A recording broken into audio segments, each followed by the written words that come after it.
नमस्कार, मी पंजाब जिल्ह्यामध्ये काही भागामध्ये पर्यंत काही भागाला सोडून देणार आहे म्हणून हा अंदाज लक्षात येतात. फक्त जिल्ह्यामध्ये मात्र पावसाची हजेरी असणार आहे म्हणून हे लक्षात येतं. त्याच्यामध्ये सांगायचं झालं तर 24 आणि 25च्या दरम्यान म्हणजे धाराशिव लातूर जिल्ह्याकडे, त्याच्यानंतर परभणी जिल्ह्याकडे, त्याच्यानंतर नांदेड जिल्ह्याकडे या भागाकडे एक पाऊस असणार आहे. बीड जिल्ह्याकडे थोडाफार असणार आहे. म्हणजे सर्वदूर जिल्ह्यात पडणार नाही, फक्त काही भागामधून पडून जाईल म्हणून हा अंदाज लक्षात येतं. म्हणजे सांगायचं झालं 26 जून पर्यंत असाच पाऊस राहणार आहे, विखुरलेल्या स्वरूपाचा राहणार आहे, सर्वदूर पडणार नाही म्हणून हे अंदाज लक्षात येतं.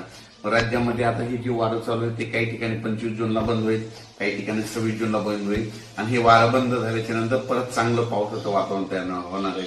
पण राज्यात मध्ये आता सर्वदूरचा एवढा पाऊस नाही. फक्त म्हणजे सांगायचं झालं तर कोकणात मध्ये सातारा जिल्हा, सांगली कडला काही भाग, त्याच्यानंतर पुणे,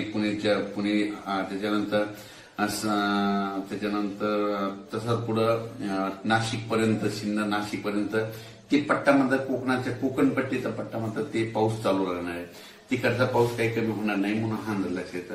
आणि राज्यात मात्र उर्वरित भागामध्ये मात्र आणि 23 मध्ये हे विदर्भाच्या इकडल्या पट्ट्यातच पाऊस पडणार. परत एकदा सांगतो, म्हणजे जळगाव जिल्हा, संभाजीनगर, त्याच्यानंतर जालना, बुलढाणा, त्याच्यानंतर अकोला, अमरावती, वाशिम, हिंगोली, त्याच्यानंतर यवतमाळ, अकोला आणि हे नांदेडचा असा ह्या पट्ट्यामध्ये असा पाऊस पडणार. आणि परभणी जिल्ह्यात देखील थोडाफार प्रमाणात पडणार आहे.